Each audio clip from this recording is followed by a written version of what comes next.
वैसे आप लोग सोचिए, अगर कोरोना उस समय फैला होता देश में जब केजरीवाल को बहुत ज़्यादा जोर जोर से खांसियां आती थी, तो ये प्रश्न अगर उठ जाता कि ये कोरोना वायरस फैला कहाँ से है, तो मैं दावे के साथ कह देता हूँ कि बहुत सी विरोधी पार्टियाँ ये कह देती कि यह वुहान लैब से नहीं आया है, यह केजरीवाल के खांसी से आया है। लेकिन अच्छा हुआ कि यह उस समय खांसियाँ उनकी रुक चुकी थी। चलिए, आज योग दिवस की आप सबको शुभकामनाएं दे देता हूँ। थोड़ा सा विलंब से मुझे याद आया, लेकिन उसके पीछे का एक और कारण है कि आज योग दिवस तो है ही है, इंटरनेशनल योगा डे, जो विगत 7 वर्षों से मनाया जा रहा है बड़ा शानदार तरीके से। जब से मोदी जी आए हैं तब से इसकी गहमागहमी कुछ और ज़्यादा बढ़ गई है। वैसे मोदी जी आज बड़े गजब के गेटअप में भी दिखाई दे रहे थे, वो लंबी लंबी दाढ़ियाँ और वो एकदम भगवा गिरुआ वस्त्र जो है बड़ा फब रहा था उनको, योगी लग भी रहे थे। जैसे अपने योगी आदित्यनाथ जी हैं वैसे ही वो भी आज एकदम योगी वेशभूषा में थे, बड़ा शानदार लग रहे थे। इस पर उन्होंने एक और बड़ा कार्य कर दिया है, एम योगा नाम का ऐप लॉन्च करने की बात उन्होंने कहा है। सरकार अब इसे लॉन्च कर देगी और इससे बहुत ज़्यादा जो है आरोग्य सेतु जैसे इससे भी बड़ा लाभ मिलेगा। दुनिया के अलग अलग भाषाओं में यह यम योगा नाम का ऐप डाउनलोड करके लोग सीख सकेंगे, योगा देख सकेंगे। ऐसे बड़ा लाभ होगा, आर्थिक रूप से लाभ होगा। भाई आजकल मोदी जी क्या है, इंटरनेशनल मान लीजिए अनेकों देशों की यात्राएं करके आ चुके थे और सारे वर्ल्ड की स्ट्रेटजी को वो स्टडी कर चुके थे। तो वो जान रहे हैं कि भाई इस इंटरनेशनल जो आज परिवेश चल रहा है, टेक्नोलॉजी चल रही है, डिजिटल मार्केट चल रहा है, तो उसका लाभ मिलना चाहिए। वैसे सही कहा जाए तो इस यम योगा का ब्रांड एम्बेसडर योगी जी को ही मोदी जी को ही बना देना चाहिए और बन जाना चाहिए। कौन उनको बनाएगा, वो खुदे बन जाएंगे तो बढ़िया रहेगा। वो बन जाते तो बड़ा शानदार इसका प्रचलन होता, क्योंकि गेटअप भी शानदार फब रहा है उनके पर।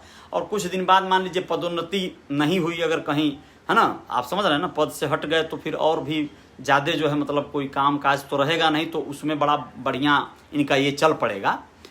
तो ये जो यम योगा ऐप वगैरह है, इसका कभी आरोग्य सेतु, कभी किसी और ऐप, तमाम ऐप का बड़ा प्रचार प्रसार करते नजर आते हैं। पेटीएम का भी प्रचार किए थे जब पिछला बार नोटबंदी हुआ था, तो पेटीएम से पेमेंट करिए, आप लोग लेन देन करिए, क्या दिक्कत है।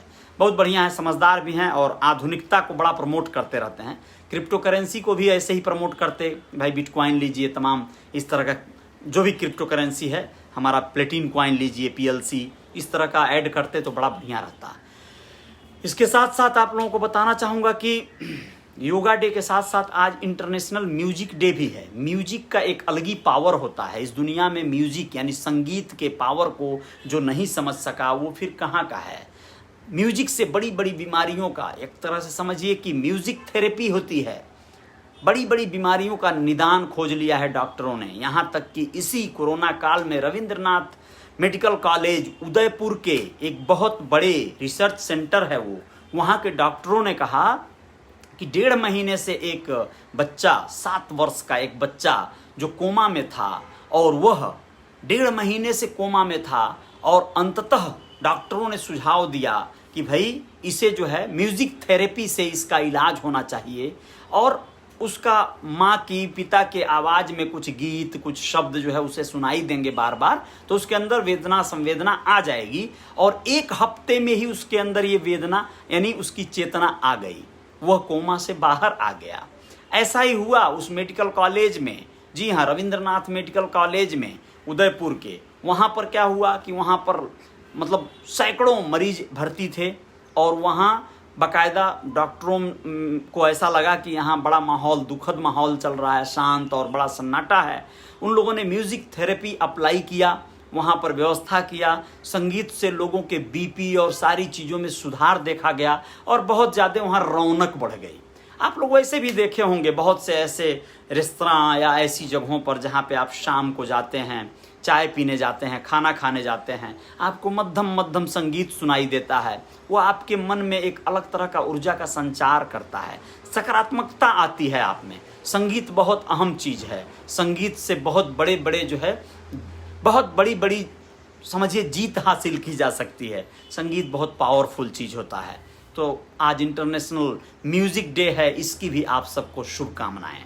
तो बहुत बड़ी बात है, आप लोग अपना अपना कार्य कर रहे हैं, अपने अपने कार्य में दक्ष भी हैं, ये सब करते रहें और सकारात्मकता की ओर जाएं। नकारात्मकता आप पर हावी नहीं होनी चाहिए। परिस्थितियां चाहे जैसी भी हों, आपको मुस्कुराते रहना होगा, आपको पॉजिटिव रहना होगा। आपको बहुत सारी दूसरी तरह की बीमारियां, बहुत सारी परेशानियां हैरान करेंगी, लोग आपको नॉक करेंगे, टॉर्चर करेंगे, कई तरह की समस्याएं आएंगी, घर परिवार में कलह आएगा। इस कोरोना काल में बहुत ज़्यादा घरेलू हिंसा बढ़ी है, पति पत्नी में मारपीट बढ़ा है, शराब बहुत बड़ी समस्या है। इन सब चीज़ों को आप लोग भली भांति जानते हैं। इस तरह की समस्याएं आएंगी, लेकिन आपको सकारात्मक रहना होगा।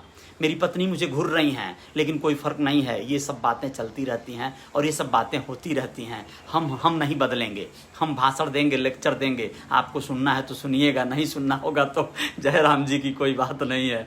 चलिए, जय जयकार जारी रहेगी और बस बहुत सारी बातों के साथ हाजिर होंगे रियल रिपोर्टर न्यूज़ पर पुनः एक बार। जय हिंद, जय भारत।